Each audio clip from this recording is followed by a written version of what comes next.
afternoon. This is HorseRacingNation.com handicapper Jared Horak with your video feature race of the week. This week's feature race for Saturday, February 19th is going to be the 10th race from Fairgrounds, the Grade 2 Risen Star. 3-year-olds, and they're going to be traveling a mile and a 16th on the main track. Let's preview the 10-horse field. I think the pace is going to be honest in this one. You have Delta Jackpot runner-up Decisive Moment and the Comp Stakes runner-up Pants on Fire breaking side by side and vying for the early lead. A couple horses going to be sitting right behind those two, and they're both taking blinkers off. That'll be Mucho Macho Man, who was 0 for 3 in the graded ranks, returned, was part of the pace in the Holy Bull, weakened to finish 4th. He has faced some decent horses of like To Honor and Serve and Dialed In. Sitting right behind Mucho Macho Man, Justin Phillip. This one also taking blinkers off. He has had gait troubles. He disappointed in the Lecomte Stakes. Combination of removing the hood and his gait problems mean he'll probably be sitting just off the pace in this one. And my top 3 contenders will be coming from off the pace, Santiva, Rogue Romance, and Machin. And I'm going to make Santiva my top choice in this one.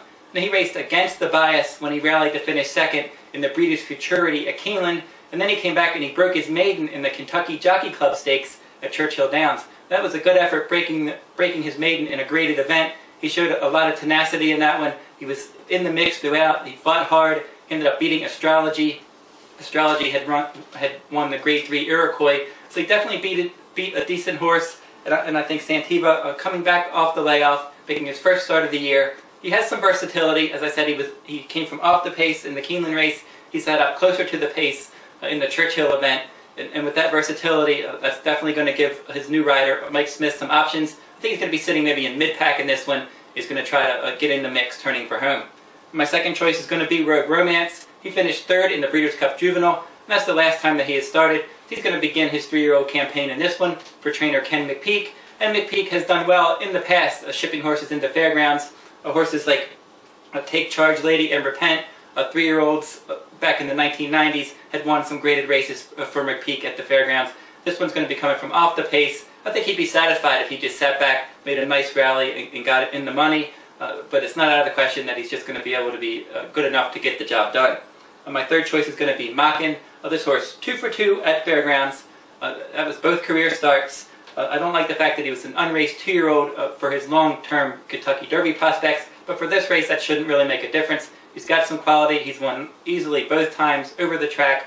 He's going to be coming from off the pace because in his last race it was a slow pace and he was able to overcome it against 4 rivals. In this one, as I mentioned, the pace figures to be on the honest side, but he should be coming in the lane, gets tested for class, see how good he is in this spot. This is how I suggest playing this race. We're going to make a $20 win bet on Santiva. We're going to play a $5 exacta. We're going to put Santiva on top of Rogue Romance and Machin, and then come back and play a $5 exacta, put Rogue Romance and Machin on top of Santiva.